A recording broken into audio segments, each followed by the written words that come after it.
सावित्रीबाई फुले ने इतना बड़ा काम किया था महिलाओं की शिक्षाओं के लिए, लेकिन उनको किताबों में इतना नहीं पढ़ाया जाता जितना सरस्वती को पढ़ाया जाता है। जी, वो हमारी अज्ञानता ही है। हम उसे अज्ञानता अपनी कहेंगे कि हम लोग अपनी माता सावित्रीबाई फुले को प्रमोट नहीं कर पाए, क्योंकि अभी हमें खुद ही जब ज्ञान नहीं हो रहा है, हमें धीरे धीरे ज्ञान हो रहा है। किसने रोका आपको ज्ञान लेने से? ज्ञान लेने से किसे रोका? हम ही रुके हुए हैं अपने आप से। हमने अपना मानसिक बंधन है, हम ही डरते हैं कि मतलब भाई हम अपनी रियलिटी को नहीं पहचान पा रहे हैं, एक्सेप्ट नहीं कर रहे हैं। जो बहुत कामयाब हो जाते हैं सैनी समाज या जो भी कुशवा वगैरह हैं, अगर हम लोग बहुत कामयाब हो जाते हैं तो हम लोग जो है कहते हैं कि हमें कोई फ़र्क नहीं पड़ा। और जो छोटे लोग हैं, जो मतलब निम्न तबके का आदमी है, तो वो ये कहते हैं कि भाई मुझे क्या जरूरत पड़ी है, मुझे 2 वक्त की रोटी मिल रही है, मुझे कोई फर्क नहीं पड़ रहा है। हिंदू तो है ही, हिंदू देश तो है ही, सब हिंदुस्तानी हम सब हैं। जाति जो हम नहीं बांटी है आपस में, किसी ने जाटा बांध दिया, किसी ने हरिजन बांध दिया, किसी ने कुछ, ये सब हमने ही बांटा है, लेकिन हम सब हिंदू हैं, एक ही समाज के हैं। मेरा जो धर्म है वो है शिक्षा लेना, अपने अधिकारों के प्रति जागरूक रहना और अपने बच्चों को भी और अपने समाज को ये शिक्षा देना कि सभी लोग अपने समाज के प्रति जागरूक रहें। आज की डेट में सबसे प्यारा हमारा धर्म है हमारे अधिकारों की रक्षा। अच्छा, बाबा साहब ने बहुत सारे अधिकार देते हैं महिलाओं को, जैसे कि हिंदू कोड बिल, आपको छुट्टी का अधिकार, आपको 8 घंटे का अधिकार, लेकिन बाबा साहब को इस तरह से याद नहीं किया जाता जिस तरह से याद करना चाहिए लोगों को।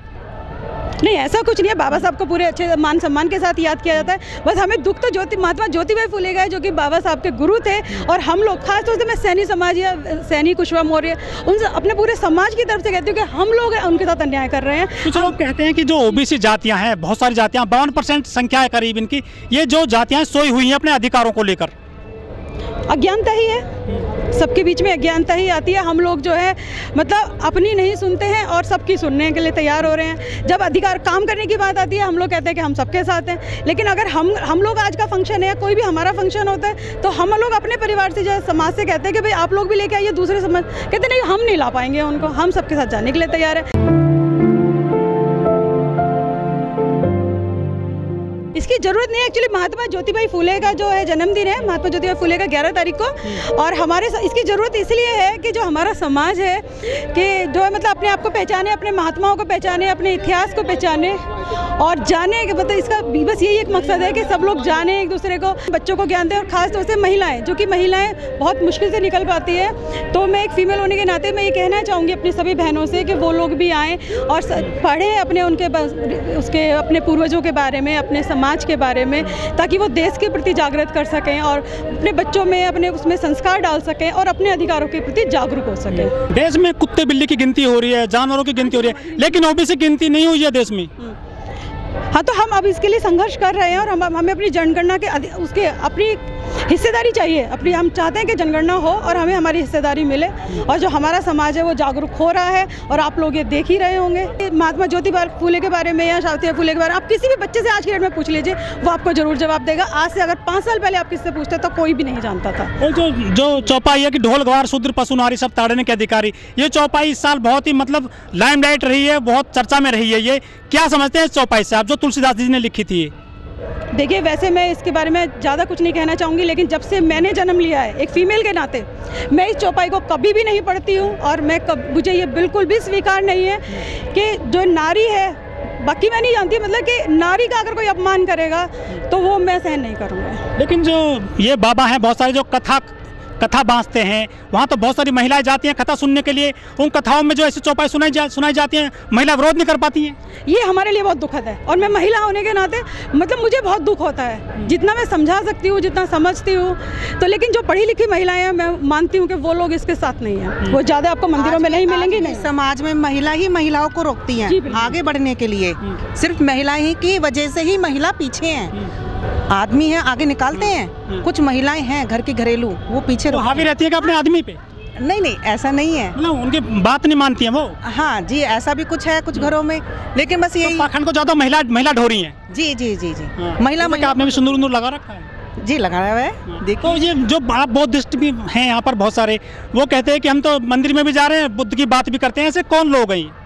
ये हम सभी हैं, हमारे बीच में ही है सब लोग। कुछ मानते हैं धर्म को, कुछ नहीं मानते, कुछ भगवान को मानते हैं, लेकिन किसी की आस्था को मत रोको। किसमें किसको विश्वास है, इस चीज़ को मत रोको। अपना जो भी है किसी के ऊपर मत धरो, सिर्फ अपना ही जो मानते हो मन से मानो और उसमें विश्वास करो। सबसे पहले विश्वास और शिक्षा, इन चीज़ों को आगे रखो। सच्चाई ना जाने पे विश्वास करें? नहीं, विश्वास करो, अपने ज्ञान पे विश्वास करो, तर्क ना करें। तर्क इसमें सच्चा है झूठा है क्या है? नहीं, सच्चाई पे मतलब सच्चाई पे जो सच है, जो सामने है, उसको आगे लाइए। अच्छा, सबसे पहले शिक्षा। करवचौथ का व्रत बिल्कुल रखती हूँ। मैं पाखंड और आडंबर का विरोध करती हूँ, क्योंकि देखिए आप एक चीज़ देखिएगा कि आप जो जब से हमने जन्म लिया है, ये बात आप मानेंगे कि जब से हमने जन्म लिया है तब से हमें जो चीज़ें सिखाई गई हैं कि भाई आपको ऐसे पूजा करनी है, ऐसे ये काम करना है, वो करना है, तो परंपरावादी हैं आप। तो परंपरावादी नहीं, मतलब आप ये बात परंपरावादी की नहीं है, आप समझ नहीं रहे। आप लोग ही डरा। देखिए पहले आप लोग कहते थे कि मतलब मैं समाज की बात कर रही हूँ, समाज के मेल की बात कर रही हूँ, फीमेल की बात कर रही हूँ। अब अचानक से कहते हैं कि आपको ये करना है, वरना तो आपके साथ में ये हो जाएगा, फीमेल के साथ में कि आप व्रत भी कीजिए, ये कीजिए। अचानक से आप लोग कहेंगे कि फीमेल के साथ में कि आप ये मत कीजिए, ये मत कीजिए, ये बेकार है। तो मतलब क्या फीमेल का अपना दिमाग नहीं है? मेरा मानना ये है कि मैं एक पढ़ी लिखी समझदार महिला हूँ और मैं व्रत भी रखती हूँ, मंदिर नहीं जाती हूँ, पूजा पाठ। ऐसे नहीं है कि पुजारी कोई मुझे बोल देगा बाबा के यहाँ दर्शन करने जाओ, वहाँ जाओ, मैं बिल्कुल नहीं जाऊँगी। और धर्म को सुधारने का ठेका मेरा नहीं है। मैं सिर्फ ये चाहती हूँ कि समाज में पढ़े लिखे लोग आगे आए, फीमेल आए, जिसको जो मानना है मानिए। लेकिन सबसे बड़ा धर्म आपका, मैं अपने समाज के लिए, खासतौर से फीमेल के लिए और बच्चों के लिए कहूँगी कि हमारा सबसे बड़ा धर्म है शिक्षा। सबसे पहले हमें अपनी शिक्षा लेनी है, उसके बाद आपको किसी को समझाने की जरूरत नहीं पड़ेगी। जो शिक्षित होता है तो उसका दिमाग खुलता है, वो तर्क करता है। और मैं भी हिस्ट्री की वो हूँ, मतलब हिस्ट्री से मैं लेक्चर हूँ, तो इस वजह से जो है कि मैं इस चीज़ को मानती हूँ कि आप किसी को थोपिए मत। आप किसी फीमेल से ये मत कहिए आप व्रत कीजिए, किसी ये मत कहिए आप व्रत मत कीजिए। स्वतंत्र है आदमी देश में, बिल्कुल स्वतंत्र है हर किसी को। आपने पढ़ाई की होगी तो सरस्वती की वहाँ पूजा की जाती होगी, क्या लगता है वो ठीक है गलत है? नहीं, वो गलत है। आज की डेट में कहती हूँ कि हमें माता सावित्रीबाई फुले की पूजा करनी चाहिए, और मैं वो ही करती हूँ। बसंत पंचमी के दिन जब हम छोटे थे तो हम लोगों से कराई जाती थी, भाई स्कूल में जाते थे। लेकिन आप ये देखिए हमारे जितने भी हम स्कूल वगैरह देखेगा, उसमें आपके हापुड़ में हैं और 3-4 स्कूल हैं जहाँ भी पूजा कराई जा रही है। और मैं हाथ जोड़ से सबसे रिक्वेस्ट करती हूँ कि आप लोग माता सावित्रीबाई फुले, क्योंकि हमने देखा नहीं है भाई। देखिए आप, ये हमारा दुर्भाग्य ही मैं आपसे कहूँगी कि हम मतलब सब कुछ होते हुए भी हम लोग मतलब अपनी माता सावित्रीबाई फुले को आगे नहीं कर पाए हैं, और उनका हमें सम्मान करना चाहिए। वो भारत की पहली महिला थी जिन्होंने खाली ओबीसी हमारे सैनी समाज को ही नहीं बल्कि पूरे उसका हर महिला को अधिकार दिए हैं। कुछ लोगों ने विरोध किया कि सरस्वती की पूजा ना करें, उनको काफ़ी विरोध झेलना पड़ा है, विरोध कर रही हैं। नहीं, मैं तो ये देखिए सबका अपना अपना अधिकार है। हमारा देश स्वतंत्र है, लोकतंत्र, मतलब संविधान हमें जो भी अधिकार देता है। मैं किसी को थोपना नहीं चाहती, यहाँ तक कि मैं अपने परिवार में मेरी बिटिया है डॉक्टर है, सब लोग डॉक्टर वो फिजियोथेरेपिस्ट है, मेरी बेटी, मेरा बेटा इंजीनियर है, बिल्कुल पूजा पाठ नहीं करता, मेरी बिटिया बहुत करती है। लेकिन नोएडा का एक डॉक्टर करौली बाबा के यहाँ चला गया कानपुर में, उसने कहा भाई हमें आप वो दिखाई करके चमत्कार, उसने चमत्कार नहीं किया तो करौली वाले बाबा ने उसके साथ में पिटाई करा दी। डॉक्टर भी जा रहे हैं बाबाओं के पास में आजकल। देखिए मैं इस बारे में कुछ नहीं कह सकती, सबका मैंने आपसे बहुत भीड़ लग रही है बाबाओं के यहाँ पे, हम नहीं जाते हैं। लाखों लोग जा रहे हैं सप्ताह। नहीं, हम लोग बिल्कुल नहीं जाते हैं किसी भी बाबा, ये अंधविश्वास है। जो बाबाओं के भीड़ लग रही है महिलाओं की, ये अंधविश्वास है। विश्वास रखो, आस्था रखो, लेकिन अंधविश्वास मत रखो, यही होना चाहिए।